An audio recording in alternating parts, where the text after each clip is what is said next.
Hello. Nung April 9 kasi yung ulam namin is adobong kangkong. So, instead na itapon namin yung matitigas na branches, binabad na lang muna namin sa tubig. And, ito na, 5 days after, kasi April 14 na ngayon, may mga ugat na siya. And, itatransplant na natin sa container na may lupa. Pero bago yun, gagawa muna tayo ng self-hydrating container.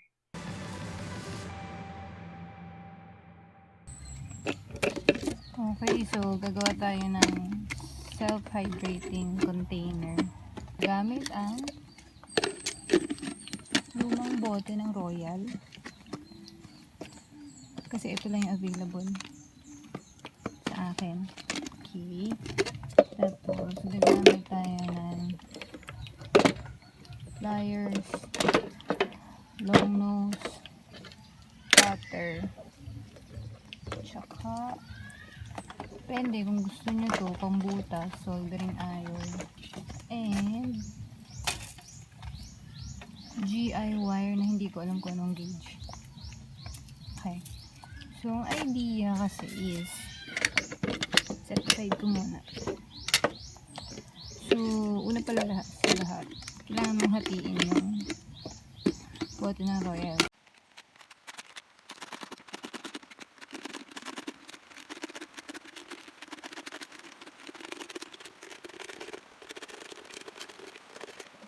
In this case, nahati ko na siya.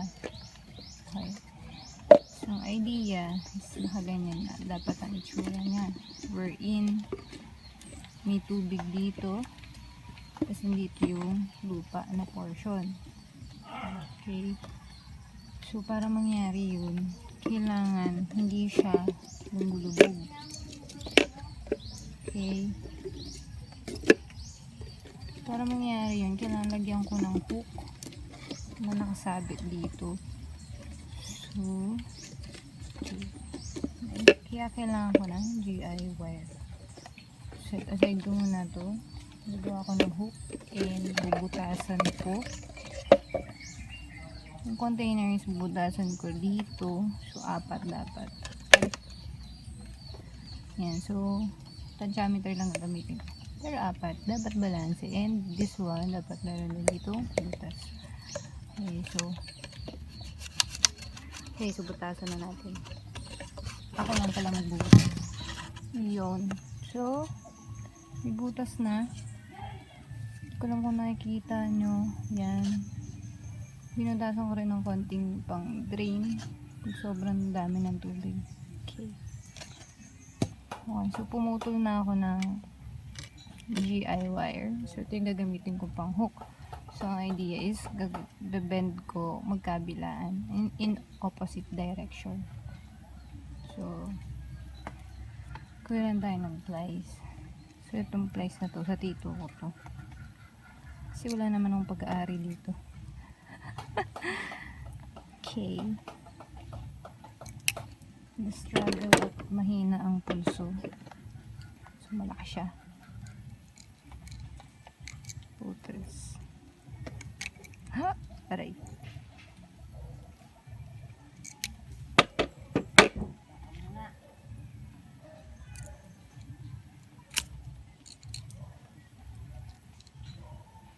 Okay. So, gawa tayo ng ganito. So, gagawin natin yan for the remaining 3.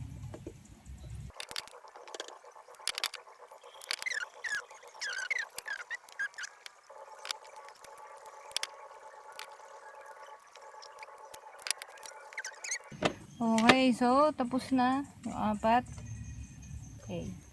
So, ilagay na natin yung hook.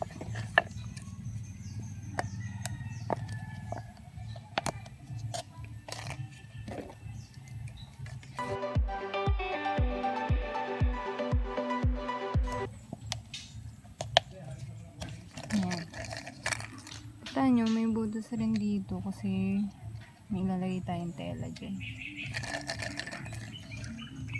Set up na natin yung tela muna.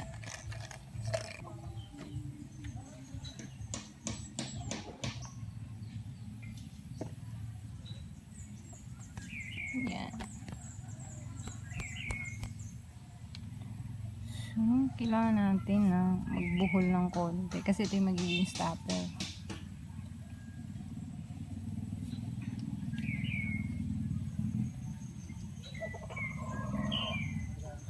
So, kunin natin yun.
Okay, so nilagyan na natin ng tubig at lupa.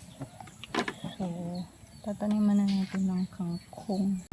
So, ililipat na natin yung kangkong na may ugat. Lipat natin dito. Okay.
Yun, so update lang. Today is April 21, 2020.